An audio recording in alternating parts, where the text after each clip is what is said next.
All right, all right. Welcome back, everybody. Thursday night, Talking Ball Giants Q&A and live chat. Sitting here, a little bit of different look in my podcast studio. Didn't want those audio issues to cut into what we are doing here that we had last week. So, going like we do after the post games, keeping it authentic and bringing the Giants information right to you. Michael, Rick, Hunter, Jake, what's going on? Great to be here. Want to talk to you about Saquon Barkley playing against the Jets. Want to talk to you about the trade deadline, who's going to be available, who's not. Will the Giants make some moves? Will they stand pat? What is Justin Pugh doing to improve the camaraderie in the locker room? And do I have any good stories out of the locker room? Yes, I do this week. Yes, some good stories about a team that's trying to keep its season alive by beating the Jets here. First, real quick, want to tell you about Bet Online. The last of the major pro sports leagues kicks off this week. Bet Online is your top spot for all your NBA action this season, with MLB postseason, NFL and college football, and NFL in full swing, NHL as well. Bet Online is your number one source for wagering news, odds, trends, and predictions. Get everything NBA at your fingertips with both desktop and mobile access for every sport anytime. Head to the Bet Online today to get in on the action. Don't forget to use promo code BELIEVE to receive your 50% welcome bonus at your first deposit. Bet Online, where the game starts. Screwball Thursday. That's right, Rick. I got it going. Hope you do too. I was debating whether or not to break out the screwball because I feel like it's got to be an official sponsorship or I can't keep pushing their product. You know what I mean? We got to get them on board here. We got to get the screwball sign behind the wall and we got to get that official, right? But cheers to you all. All right, glad to be back too, Hunter. Rick says, "What are you hearing inside Quest?" Well, I think the most interesting thing I heard this week, as far as a big name and relevant to the game, is what Saquon Barkley told us here today, Thursday. Saquon said that it still weighs heavy on his mind that he had 13 carries for 1 yard the last time the Giants played the Jets in a regular season game, 2019. And he said his brother was giving him a hard time about it the other day. We all know the story of how Saquon Barkley's dad is a Jets fan, and Saquon, as a kid, was rooting for the Jets because his dad was. And so, what am I most interested about coming out of the locker room so far this week is Saquon's making this personal a little bit, right? And he wasn't saying it with any kind of animosity or anything, but it's exciting for a Giants team that isn't scoring a lot, for a Giants team that is just barely getting by the Washington Commanders by the skin of their teeth there, thanks to a really good defensive effort again. Hearing Saquon say, I really want to kind of make it right because of how I played so poorly last time I played the Jets. I think if you're a Giants fan, you have to be excited about that. And we all remember the worst thing about that game against the Jets wasn't that he had 1 yard rushing. It was that play where Jamal Adams ran him over and then took the ball straight out of Daniel Jones's hands and scored a touchdown, right? So that was brutal. But Saquon hoping to make some better memories. And interestingly enough, all coming in a week where Brian Daboll says flat out that he walked up to Saquon Barkley last week on the practice field at walkthrough and told him they're not trading him. Very interesting that the head coach would say something that definitively about Saquon Barkley, because let's just face it. Let's just say you don't want to trade Saquon Barkley, right? Let's say you think it's crazy to do so and 99% chance you wouldn't do it. If the Giants lose this game and some team offers you a third round pick for a guy who you really might not, re-sign after the season because you might not agree to the same contract structures, that type of thing, right? How can you say definitively you're not going to trade a player when an offer might blow you out of the water? That's how I see that. But interesting, obviously, that they say they're not going to trade him. But there's other names out there who Brian Daboll did not walk up and assure that they're not going to trade him, right? So Let me get to your questions, but I wanted to lead with the idea that Saquon and making it personal against the Jets in a week where Brian Daboll says they're not trading him before Tuesday's 4 p.m. deadline on Halloween, I think is an extremely interesting storyline here. Remember, right before I get into the questions here, we do these twice a week. We do them after every game. So it should be an awesome live chat post game on Sunday from MetLife Stadium. Jets, Giants. Can't wait to see what the split is on the fans in the building on a Giants home game. Considering the way their first two home games went against the Cowboys and Seahawks, I'm wondering if some tickets will be sold on the secondary market and there might be more green in the stands than Giants fans would like. I have no idea. I'll be fascinated even to see that. It's a big game for ownership on both sides, for the organizations and franchises, top down. Just a lot riding on a game like this. But remember always to subscribe if you don't already to our page, to hit those like buttons, those thumbs ups when we do these live chats. That helps gets the word out on YouTube and it pushes it to everybody to join our community. Remember, you can pay for a super chat or super sticker so that your comment gets elevated to the top and I will answer it immediately. We also do that. A lot of people have started to do that lately, and it has really added some life to these chats. And of course, the diehards are all here, and I really appreciate you guys. Okay. So Jake says, Micah McFadden, all-pro season programming resumes this Sunday at 1 p.m. Tune in. Micah's been having a really good year, and I thought Wink Martindale made an interesting point today at the podium. Somebody said, hey, Micah McFadden's played pretty well the last 2 weeks. And Martindale said, I think he's played pretty well all season. And I agree with that. If you remember, it's hard to remember anyone playing well in the Dallas game because they got blown out 40-0. But Dexter Lawrence and Micah McFadden came ready to play that night. It's just the game got away from the team so quickly that it was really hard to think it mattered or even, necessarily notice probably if you were watching at home, especially if you turned it off at halftime, right? So in that sense, I get why people are saying, well, now the team is competing in games at least. And so it's easier to notice a guy standing out. But Micah's been a pretty solid tackler this year. He has a nose for the football. He's playing off Bobby Okereke very well and really just had an excellent offseason that is resulting in a really good, regular season so far for him. Rick Bowman says, terrific article on the team dinners and what Justin Pugh brings to the room. So yeah, quick explanation of what Rick is talking about. I posted a story tonight on the Daily News website. You'll be able to see it in the Daily News tomorrow, and I will repost it tomorrow AM on all my platforms.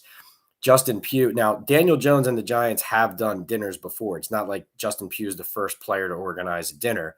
Daniel Jones actually told me he still takes the receivers out on Fridays. But Justin Pugh came in, and he was telling me on this podcast, Talking Ball with Pat Leonard back in August, that he really believes, like wherever he was going, he wanted to start doing O-line dinners. And that's something he always believed in and always has done. When he was with the Arizona Cardinals, he used to have people over his house every Thursday and have dinners there. The idea being to build camaraderie off the field. It'll help on the field as well.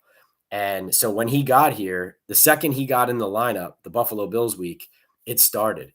And so now Thursdays, 6:30 p.m., Justin Pugh, the rest of the offensive linemen, and the Giants quarterbacks, it's mandatory. They all go out to dinner at a local steakhouse. They've been rotating around to different ones.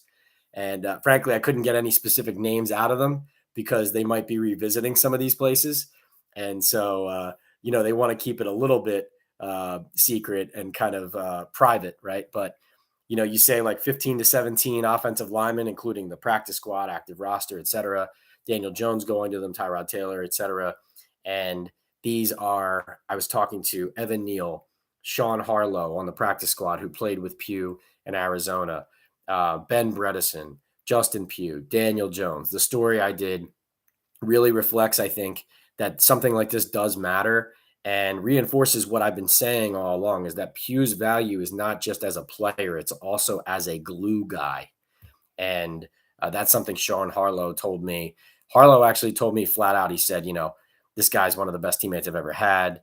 He said that in Arizona, when Pugh tore his ACL and was out of the picture, the vibe in the locker room changed and in the offensive line room changed, that he really is that integral to the way a team can operate, a line can operate, and the way guys can gel together. So I encourage you to take a look at that story. But in a nutshell, the story I just told you is the story you'll find on the Daily News website, but with a lot more color and some really funny quotes from Pugh, Bredesen, and even revealing quotes about how much it means from Evan Neal, Daniel Jones, and some of these other linemen. So I encourage you to check that out.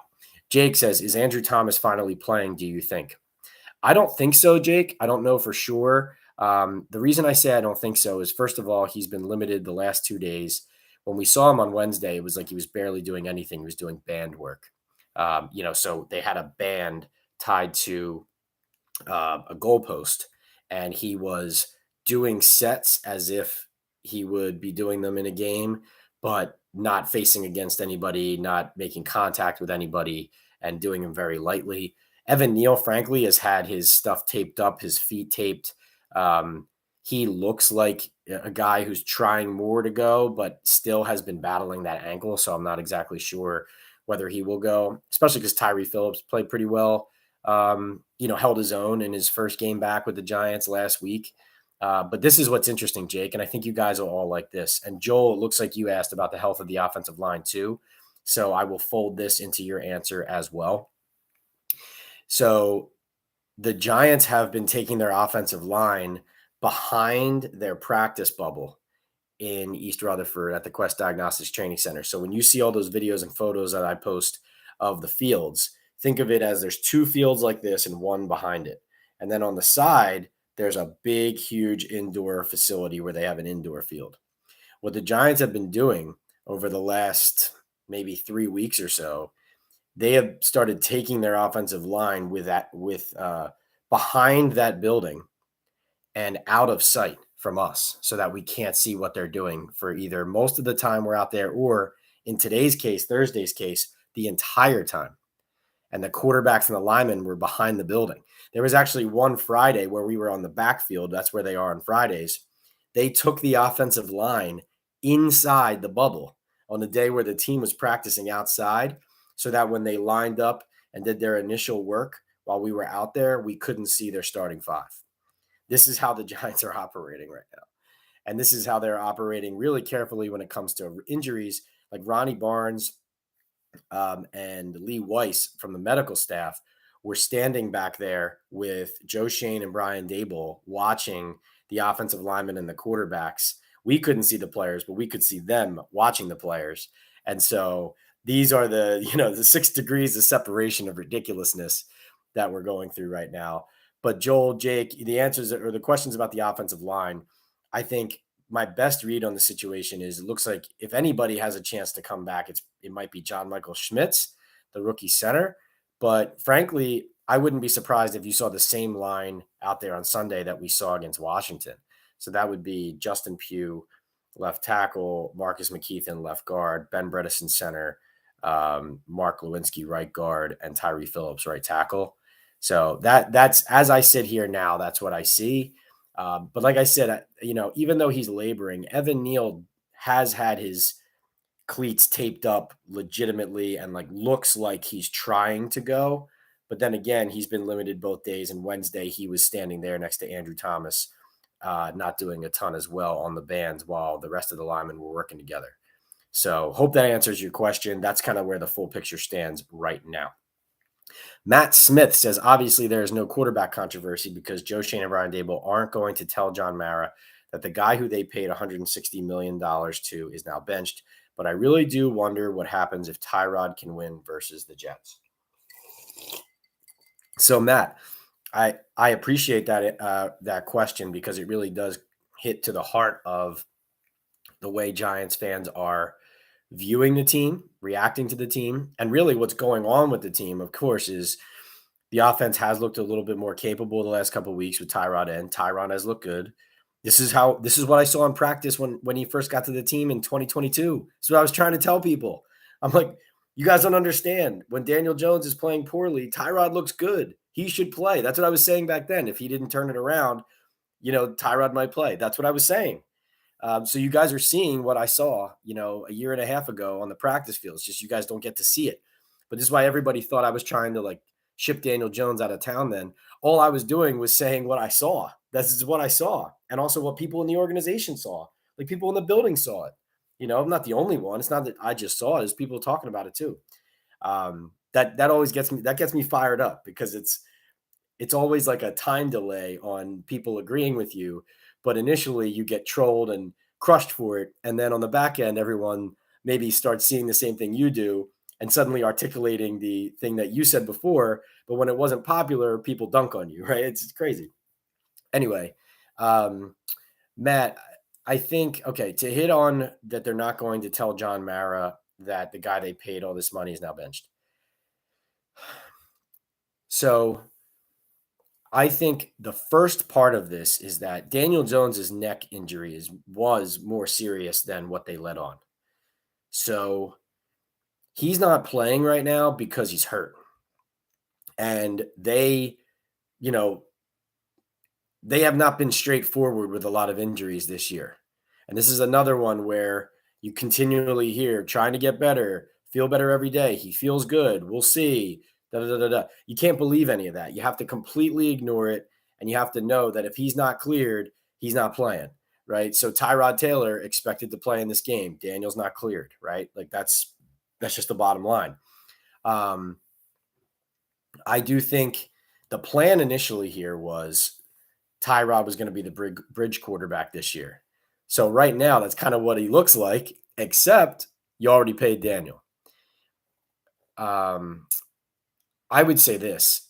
I don't know. This is just talking conceptually. I'm not saying that there's a split here. I'm just saying, if Brian Daboll thinks that Tyrod Taylor is best for the team at quarterback, could that be related to him in a press conference last week talking about it's about the team first. We have to put the team first. When he went on that thing in the post-game press conference, nobody knows exactly what he was talking about. Could he have been talking about we have to make decisions at these key positions that are best for the team? I don't know.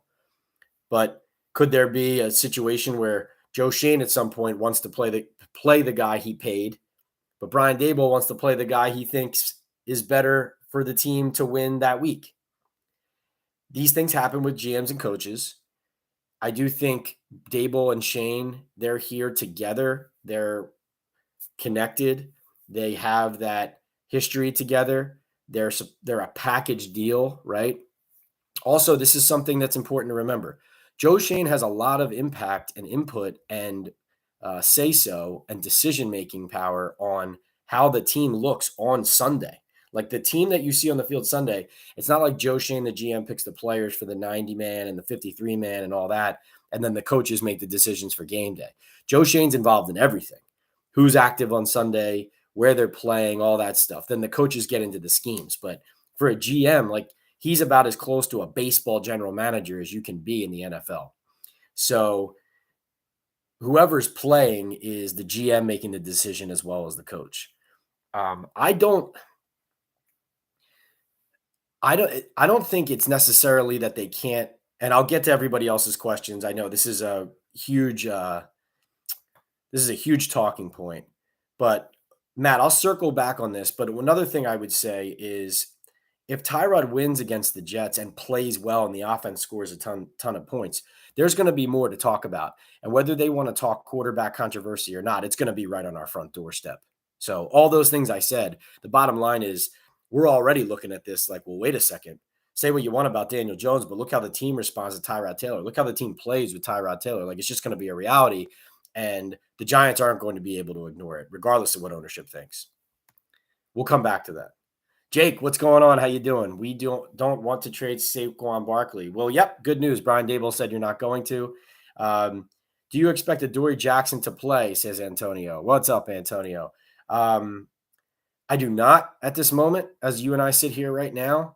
Like today, I think I saw him out there for a little bit, and then he just kind of sat down on a bench. I mean, he had his uniform on, but it just doesn't look like he's doing much, which for the trade deadline purposes is also unfortunate because for the trade deadline purposes, Adoree actually would be a guy that maybe you could move, and they're not moved. Maybe they can't move because of the money he's making, but also if he's hurt, that makes it maybe even more difficult to offload Adoree. Tuto weighs in with the super chat, the super sticker, $4.99. Thank you, Tuto. Has become quickly a loyal follower here on the @PL on NFL YouTube channel. Gives us a great example of jazzing up the chat here. Says massive salutes and respect to Big Boss Pat and all diehard Giants fans in America. Greetings from our entire rugby club in Italy. 4:02 a.m. here now. Tudo, can't thank you enough. We realized this last week too, and Tudo, I realized this as well with you saying that, you know, so you're over in Italy, and then we had who else here was in Australia? Was it one of our followers? Is it Jake? Somebody is in Australia and was weighing in after the game the other day at 3 a.m. their time, woke up, I believe it was Jake, said he woke up in the middle of the night to talk Giants. Yep, and to talk our live chat. And that's another thing I want to stress to everybody here, whether you're new, whether you're a returner here. What we are doing here and what we can do, thanks to you guys, is we can connect across the world about this team that you love. And I can't stress enough that what I'm bringing to you is raw information that a lot of times what I'm doing now, like I write my stories and I put a ton of information and knowledge and insight into my stories, but I am saving now a lot of great stuff for you guys, right? I want to download it with you, the people who are supporting me, supporting us, who are true diehards, and who want to have a civil and an informative and great conversation about it. Like I really do value this. Like I'm not blowing smoke. I really do value this. I think the international element of what we're building here is excellent as well. It really is. Tudo, thank you so much. $4.99 super chat, super sticker. And any questions you have, drop them in and I will get to them right away, Tuto. So hit me up and we will get right to that. What's up to the entire rugby club over there? There he is. This is our normal life here. We wake up 3:30 a.m. and start our daily workouts at 4:30 a.m. and grind all day and dominate game time, boss. Wow, man, there's a man with some energy and some fire in his belly. We need all the Giants to have Tuto's energy this Sunday against the Jets. Cheers from Screwball, by the way. All right, so Antonio wanted to know if Adoree would play. I don't think so at the moment. Neck injury. And interesting how it will affect maybe the trade deadline. Jake says we should trade Leonard Williams. He is a waste of cap. Yeah, also so I put the guys I put on my list of guys who could be traded, even with Saquon being ruled out. Paris Campbell, the wide receiver, I think makes a lot of sense. If they could trade him, offload a couple million, get a late round pick swap, like they send a 7th and Paris Campbell and get a 6th from somebody. He makes sense to me. Leonard Williams, a guy you could clear money now. And then also he's attractive because he's a D line piece who could help a contender on a deep defensive line, right? And let's just face it, unless Leonard is just considering playing for a couple $1 million next year, which I find hard to believe after what he's making now. He doesn't need the money anymore, but unless he does something like that and says, you know what, I just want to be a Giant for the next 2 years and I'll take a couple million to do it, the next 2 years. Unless he does something like that, it's very difficult to imagine being able to bring him back. It's the same reason why Adoree Jackson, that idea, contract up, you're not going to be able to pay him what he feels he's worth and what he might be able to get elsewhere. So if you're going to lose him after this, might as well look around. Xavier McKinney, even he'd be difficult to replace a free safety, I think, right now on the team, which makes it unlikely. But, he'll be looking for a new contract after this year. If they can't franchise tag or don't want to franchise tag a player like him, he's also got a big powered agent now, David Mulugeta, who will not settle for bottom dollar or even a lower single dollar, and has gotten a lot of money for his clients. And if the Giants aren't all in on paying Xavier McKinney, which I'm not sure they will be, I don't know. We'll see if they are. And Xavier's a good player, But again, like those are the players outside of Barkley who, again, has been ruled out by Daboll, who to me, there's reasons contractually based on their role in the team, based on what are you going to do next year. They all make sense. And Leonard Williams is certainly one of them. Now, if they beat the Jets, Leonard Williams is not getting traded because the Giants are going to say, okay, we got 2 wins in a row. Our schedule is softened now. We got the Raiders, we got the Patriots. We can do this. We can turn it around and, make something out of this season, because the fact of the matter is, even more than the quarterback situation, John Mara and Steve Tisch, they want fans in the seats and they want to stop being a laughing stock. And that's what they've been for a lot of time, a lot of years. And, obviously they're at fault for a lot of that. But this season, whether fans are encouraged about, hey, maybe we can keep rebuilding, John Mara and Steve Tisch don't want to just lose games here. And that's why you're seeing the emergency work done to their offensive line through all these acquisitions of them going to get players and bringing players back who they cut. By the way, it seems like a lot of the players that they cut, they bring back, and it's like, well, why did you cut them in the first place, right? So these are players like Jon Corbin, Tyree Phillips, people we all told you shouldn't have been cut in the first place. It wasn't just me either. Hunter says, who are the guys we lose this week could be gone? Leo, Adoree, maybe a surprise. Okay, yeah. So you were asking about those trade guys. I want to hit on Paris Campbell again a little bit. Paris went from, I think it was averaging mid-40s, like 46 snaps a game for the first 2 weeks, to 20 snaps a game in the next 3. And then he played 0 snaps against the Bills on offense and 4 against Washington. It's a guy who all offseason looked like he was going to be a huge factor, who was a major factor in what they were building, was playing a lot with Daniel Jones, was on all those, trips and doing offseason throwing and all that stuff, and was an exciting addition, frankly, in a catch and run offense, especially. And once Wan'Dale Robinson came into the lineup, Paris Campbell not only got phased out, he got completely eliminated eventually from what they are doing.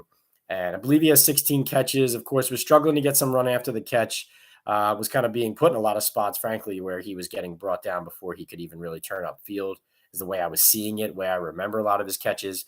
But the bottom line is, this is a veteran and a player who's good enough not to just be wasting away on the bench. I mean, he's worked at kick returner the last couple of weeks, but if another team wanted him, it would make logical sense to give him somewhere where he can go play, and then also maybe get an extra, 6-round pick next year. Because we all know Joe Schoen has used that draft capital in the past to move around the board. And that could be valuable, especially because they also have Sterling Shepard on the roster. They have Paris Campbell on the roster. They have Wan'Dale Robinson on the roster. A lot of these different options. So Paris is one I would reiterate, to me, makes sense. So we'll see. Rick says the Giants have less than $1 million in cap space per the NFLPA. Assuming they have to make a move, what will it be if they can't create it with a trade?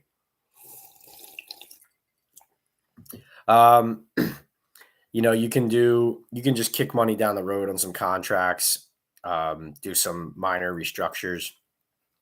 I think, Joe Schoen has in the past looked at contract extensions mid-season. And then when you do that, maybe you can kick some money around and move them around. I do think, though, that, Rick, you hit on it. That's a good point, that cap-wise, offloading one of these deals gives you some operating room the rest of the year, and maybe even some carryover into next season, depending on how big of a contract you offload. So, Rick, man, you sound like the expert right now. I love it. That was great insight. And what he's talking about, everybody, what Rick's talking about is you also just need operation room for your salary cap. So, when you call a guy up from the practice squad onto the active roster, or you sign a guy from the practice squad to the active roster and all that, like all those $100,000 or extra tens of $1,000s that you're paying every week, that stuff adds up. And so, we've seen it under Gettleman and under Schoen, where the Giants just cap-wise, they end up, like last season, I mean, it was crazy. They were just constantly signing guys to the practice squad and elevating them and trying to keep the price down, rather than signing a player they knew they need every week to the active roster right away, just because they didn't have the money. right? And so players were having to accept that in order to just be a part of the team. And so a lot of roster mechanics going on, and that's what they'll have to do. Probably even if they clear some space, unless they were to clear like Leonard Williams in a trade. Which, if they let's face it, guys, I'd be curious what you think. You tell me. If they lose to the Jets, do you think they should have, or try to have like a fire sale of sorts, where they listen to offers on all the guys I'm talking about, where they shop some of them, and where they even do try to shop Saquon, or like Jake said, he doesn't want to trade Saquon, right? So, in your mind, is a loss to the Jets reason to just sell, sell, sell, or even a loss to the Jets? Does that make you still say, well, I don't want to offload all these guys? Let me know what you think. Hunter says, would you also say Saquon would still want to try to get a deal done this offseason once again to stay here? That's a good question, Hunter. I don't think Saquon wants to leave New York or the Giants, but I also think, well, I know because he says that all the time, but I also think that part of it too is like, he's not going to get up there and say he wants to leave New York.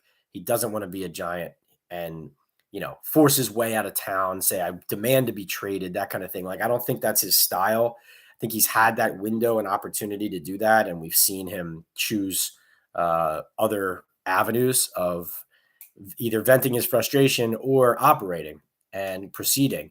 And I think if a change happens, it's not going to be Saquon saying, screw this, I'm out, right?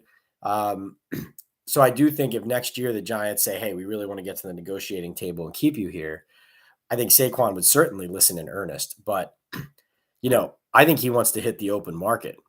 And, so after this season, if he's still a Giant, I think he would want to hit the open market. Now, getting franchise tagged, he would end up making some good money this year and next year in fully guaranteed money, right?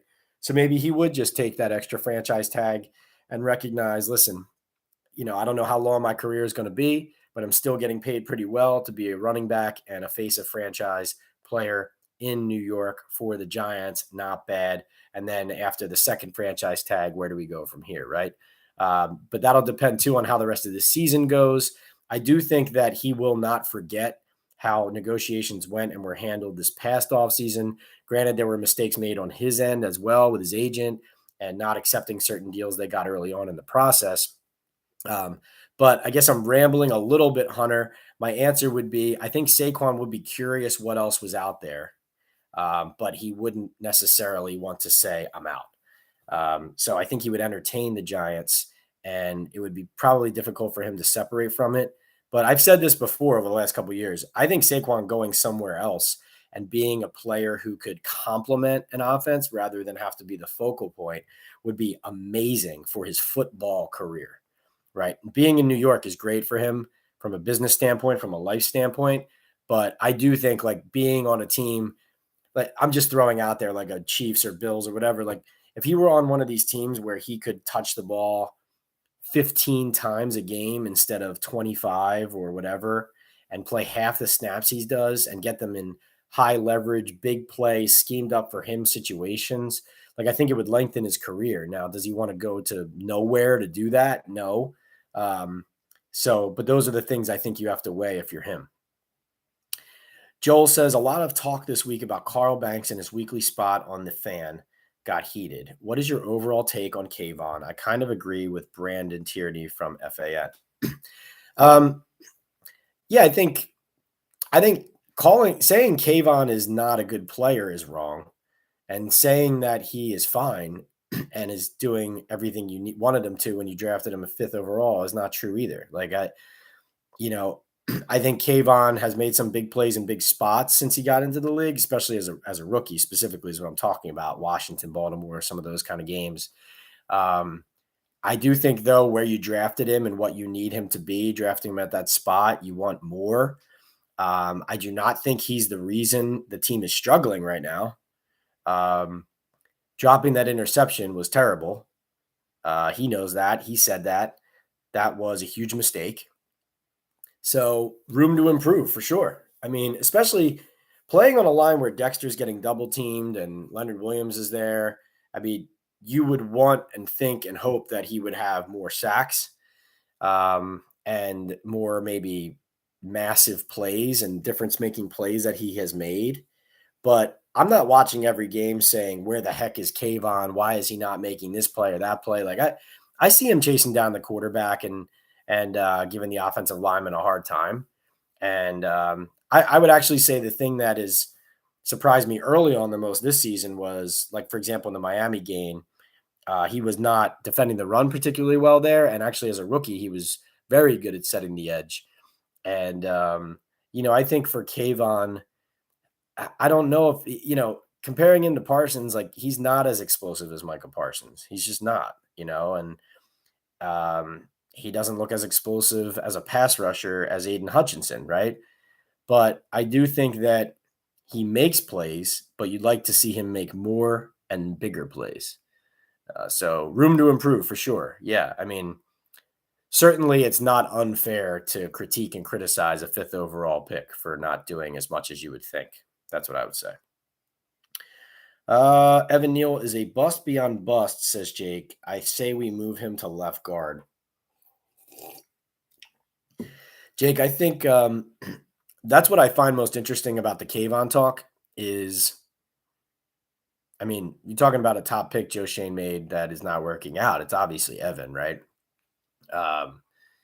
So not that it's also fair to criticize Kayvon, but of course Evan is the glaring one right now. There's the injury concerns that have happened both years. There's also the performance that he needs to improve, which he knows well. And is he a bust? It's still early. Andrew Thomas figured it out 3 years in. Now, Thomas did have kind of like a chronic ankle thing he had to get fixed. And then once he did, once he was healthy, he was that player that they drafted him to be, right? I do think they should consider other options with Evan Neal along the front, things that would help him, help the team. I also wonder, Frank, just to be totally honest, I wonder how the home crowd will react when he's there. Is the time that has passed between his comments and him being on the field, will that be forgiven? I know it won't be forgotten, but will it be forgiven? Will there be boos? Will it be nasty? We all saw what happened with like Evan Engram when he was here at the end with drop passes and fans like cheering when he ran off the field and booing when he came on the field, that kind of stuff. Even booing him for a drop pass at a Giants practice in the stadium. I'll never forget that in the preseason. So that's what I wonder about too, Jake, is kind of, will Evan be able to survive here after what he said and how he's played, and will the situation settle? I do like Evan. Like I do like him. I think he tries. But again, fair to criticize. He needs to be better for sure. And I was the one who reported, of course, that he was playing for several weeks on that ankle as well. And, clearly that was bothering him too. I don't think that's an excuse for his play at all, but, you need him to get healthy too. Giants Chronicles, what's up? Says, Pat, what have you heard about how Giants are going to handle the trade deadline, have to ship Adoree off considering cap situation? Yeah, you just wonder, based on Adoree's play this year and his money, whether they'll be able to get anything for him.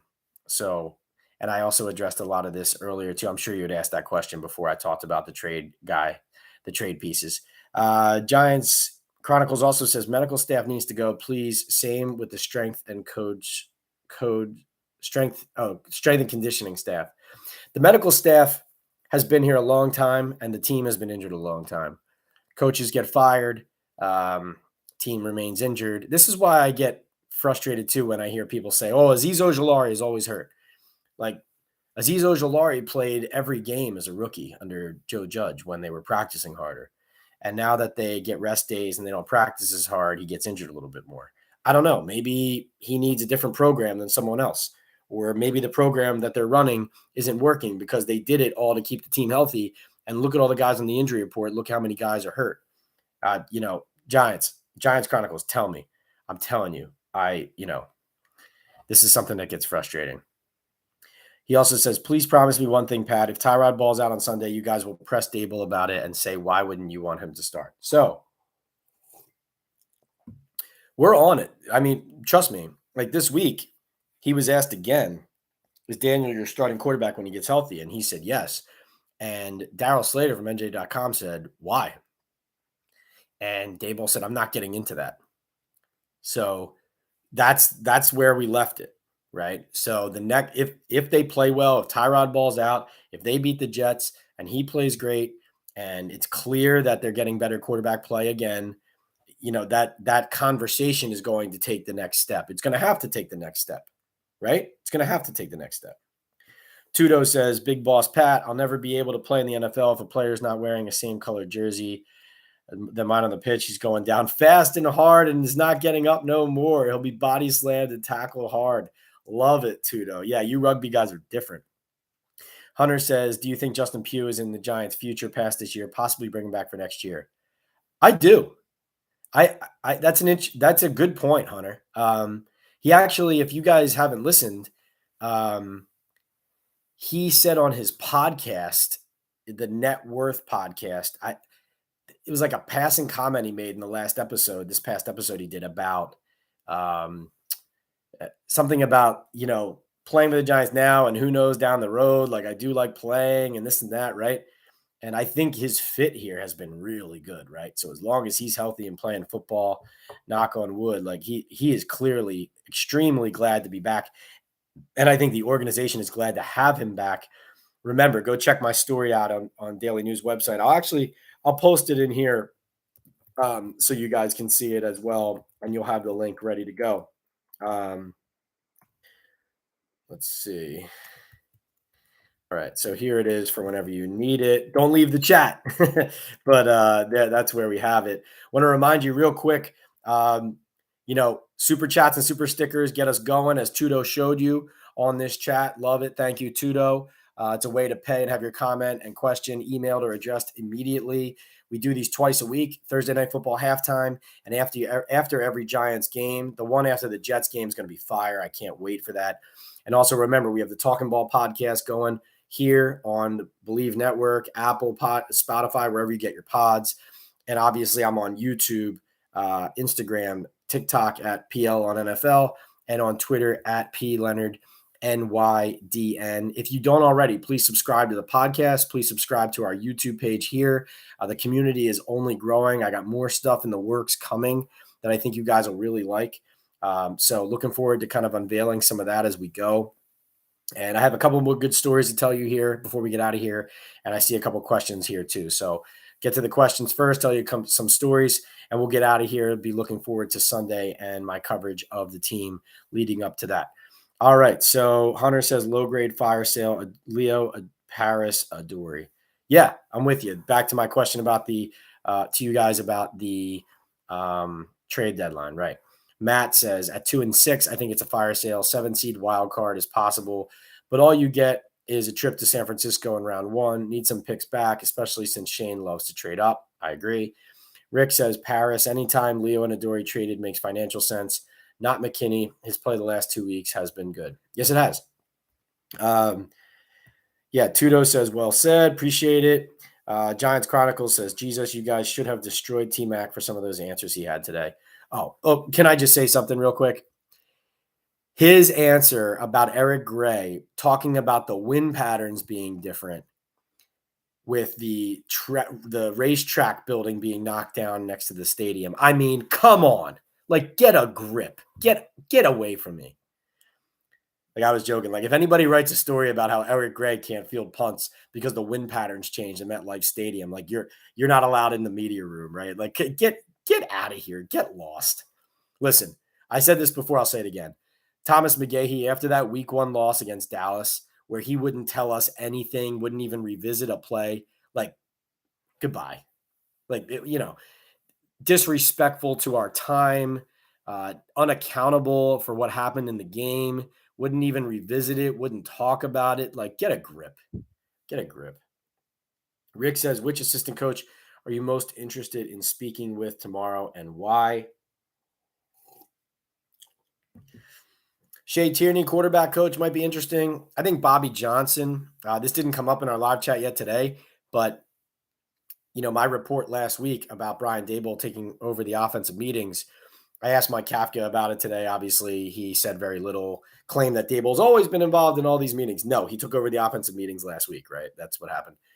Um, and one of the things that he did was he was coaching the offensive linemen like directly, technique wise, specifically what he expects on certain plays. Like he was going back to his Buffalo Bills offensive coordinator days.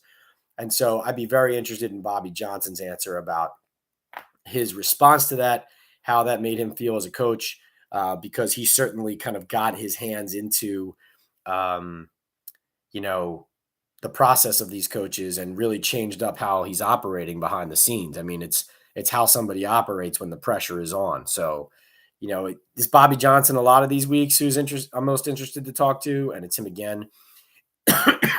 I also like talking to Jeff Nixon, the running backs coach. Interesting guy, I think coach on the rise. Working with Saquon, has worked with Christian McCaffrey before, and also worked a lot with Jon Corbin, who had a great camp and who is now back, as I reported, signed off the Carolina Panthers practice squad. Jason's excited to be back. He'll be active on Sunday. That's why they got him. Another funny story or interesting story about Deion Jackson, the running back they signed off the Cleveland Browns practice squad. So quick story. Deion Jackson was actually set to become the Browns kick returner if he had hung around. And they sent him down to the practice squad because they had to sign PJ Walker, the quarterback, onto the active roster. When they did that, the Giants were waiting and hit the gap. They shot the gap and they snagged him. And he played college ball with Daniel Jones. He played high school ball with Andrew Thomas. And here he is, like 3 minutes before 4:00. They're telling him, "Hey, by the way, the Giants just claimed you. We got a flight for you at." I think he said it was like 4:00, and the flight was at 7:30 or something like that. And so he was telling me, Deion, he had to pack up his stuff, and his car essentially is at the Browns facility right now, filled with a bunch of his stuff. He has a bag and 2 suitcases that he brought with him to New Jersey, New York. And, the very next day, there he is on the practice field with the Giants. So just a day in the life of a player there in the NFL. Giants Chronicle says, I don't know how you guys deal with T-Mac. Every time he opens his mouth, it's a bunch of BS. The way he talks is like he coaches the best special teams unit in the NFL. Frankly, Giants Chronicles, I think he is I think a lot of people are scared to talk with the way the Giants operate, Joe Shane, Brian Daboll, the way they monitor everything that's said about the organization, like Sterling Shepard, being sensitive about what he says, if he's going to get called up to the principal's office. John Michael Schmitz, the rookie right now, won't talk basically about anything because it seems like he's afraid of, somebody saying he's talking too much, talking about injuries, whatever it is. I think a lot of people are acting like that right now. Let's see. Jake says Daboll has knowledge on the Jets defense. Use it. I mean, yeah. No, I mean, Mike Kafka could look at the Jets defense and say what needs to be done too. I think Daboll taking control is more about pressure being on him and pressure being on the team, to win. Right. Let's see. So Giants Chronicle says someone should ask Bobby Johnson why Tyree Phillips looks better coming from Philly than when he left. Really tells you a lot about Bobby Johnson's coaching. I mean, Tyree looked this way last year, though. Like he was serviceable last year when Bobby was coaching him in New York. I thought what was crazy was there was a leak. I think it was in the Post. There was a leak about Tyree Phillips slipped into some bad habits during camp. It's like, who's leaking negative stuff about Tyree Phillips? Like, what is going on here? Rick Bowman says Deion Jackson, the 2023 Isaiah Hodgins. Hey, we'll see. That's a good comp. Do you expect Deion Jackson to be in the kick return mix? Doug says.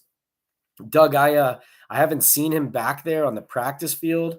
He is a practice squad. I haven't seen him back there with my own eyes, but I would say it would be wise of them to try him there if based on what Cleveland was about to do with him. But wouldn't put it past the Giants to completely ignore it because, of course, Jon Corbin looked good as a returner as a rookie, and then they didn't use him as a returner at all this preseason.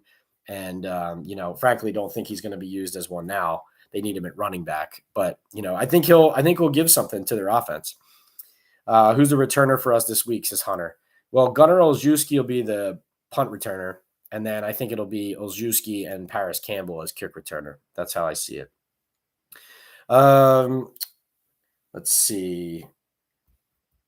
Corbin or Dion going to get RB reps or just special teams? I think Corbin gets running back reps, Chronicles. I think, there's Saquon and Matt Breida, and then there's not another active running back, behind them that's been on the team before. So, that's going to be Jon Corbin. I'm not sure if Dion's going to be active or not, but Corbin is. Corbin was signed off a practice squad to the active roster to play. That's what happened with Phillips last week. Jake says, realistically, where do you see the Giants picking? I would say by the end of the year, they're somewhere in the, 7 to 12 range, probably. That's where I would put them. Rick says, how long will they have 5 running backs, 2 tight ends, and 3 outside linebackers on the 53? Yeah, they got this guy, Justin Hollins, I think his name is, outside linebacker onto the practice squad this week. Maybe he ends up factoring into the mix. Not sure how quickly that'll happen. Frankly, O'Shane Ximenez probably would give them some pass rush ability, but he also makes mistakes. He commits penalties. So, Tamon Fox, I do think, though, clearly, again, the way that the roster is constructed, the GM, the coach, the GM's very involved. And with the offensive line problems that they have had and the injuries they have had, they've had to make a decision. They obviously don't want to go with 3 outside linebackers, but they've had to prioritize based on injuries and how bad the offense and the offensive line was. So I think that that's going to be the priority until they have it fixed. And they might never have it fixed. Is there a chance Breida could be moved at the deadline? Hunter says.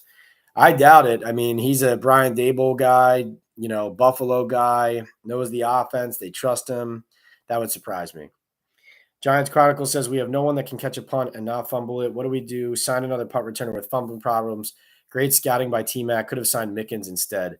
Yeah, I just thought it was crazy that he said, and this was T-Mac, to be honest, to me, saying something out of school like that probably pissed off the organization. But when he said they were just grooming Eric Gray to do it, even though they knew Crowder was good at it, that's crazy to say that an organization was putting a guy back there who wasn't earning the job and doing it well, or doing it as well.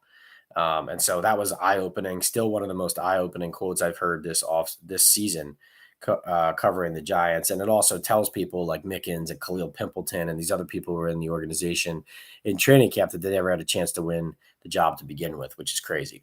Jake says, I want to either make a playoff push or get a top 3 pick. Yeah, but John Mara and the Giants are not going to, they're not into the tanking thing. I have questioned a lot of their personnel decisions, whether or not it was putting them in the best position to win. Putting Josh Azudu at left tackle, for example, Sterling Shepard not playing at receiver when he looks good, putting him at punt returner and then benching him for bad punt returns, even though he's not a punt returner. Trey Hawkins keeps going out there at corner. Good young player in a late round to develop, but it's just driving me crazy. Eric Gray, obviously being a bad one at punt. Let's see. Curious, what is the best team result for page views? I assume elite team is number 1 and really, really crappy team is number 2. Yeah, Matt, you're on that. And that's what I always tell people, if someone with the Giants gets pissed at me for being critical or whatever, one of the things I say to them if they're being extremely unreasonable is don't you think I want the team to win? If you guys win a Super Bowl, I get to write a book about it and I get to, everyone's paying attention. Everybody's reading. People can't get enough Giants, can't get enough NFL. Winning's good for everybody. It's good for everybody. Start winning, right? I don't like when the team loses. What are you kidding? I was saying to Antoine, my colleague at the Daily News the other day, I'm an expert in bad football. I am. I just am. But you're right. It's really the elite team is number 1, and then the total dumpster fire is number 2.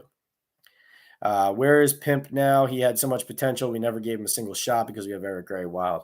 Not sure. I think he's a free agent, but not totally sure. Let's look it up real quick. Khalil Pimpleton. Yeah, he's a free agent. Um, all right. Let's see. Chronicle says Shep needs to get way more offensive snaps. What's going on with Sterling Shepard? Rick says. We're going to end on this Shepard question, guys. Thanks so much. Rick says, what's going on with Shep? Yeah, I mean, I think Shep at this point is like he's grateful to have a let's see. I think it's good for him to have a spot on this roster. The Giants have done right by him there. But he's also played well enough to earn a role. And the fact they have this kind of leash on him, I think he's doing a good job not saying as much as he probably could. And I think Saquon spoke up for him very strongly when he said, we're not talking about that. He's basically playing out of position at punt return. So listen, you guys can tell from my reporting that everyone, you'll hear people say, oh, the culture's changed. Look how great everything is with the Giants. And very clearly there are things going on like this guy's situation that are not that great. And so, Daboll taking control of the offensive meetings, Daboll benching Sterling Shepard for a muffed punt when he shouldn't be playing there to begin with, yelling at players on the sideline, those kind of things. I think Shep has done an admirable job kind of managing his emotions and his expectations through this. So what is going on? I think he should be playing more. Jake says, if you weren't a Giants beat writer, you'd totally be a Giants fan. I don't want to hear it, Pat. No doubt. Any stories to make a point on that we didn't ask about, Pat?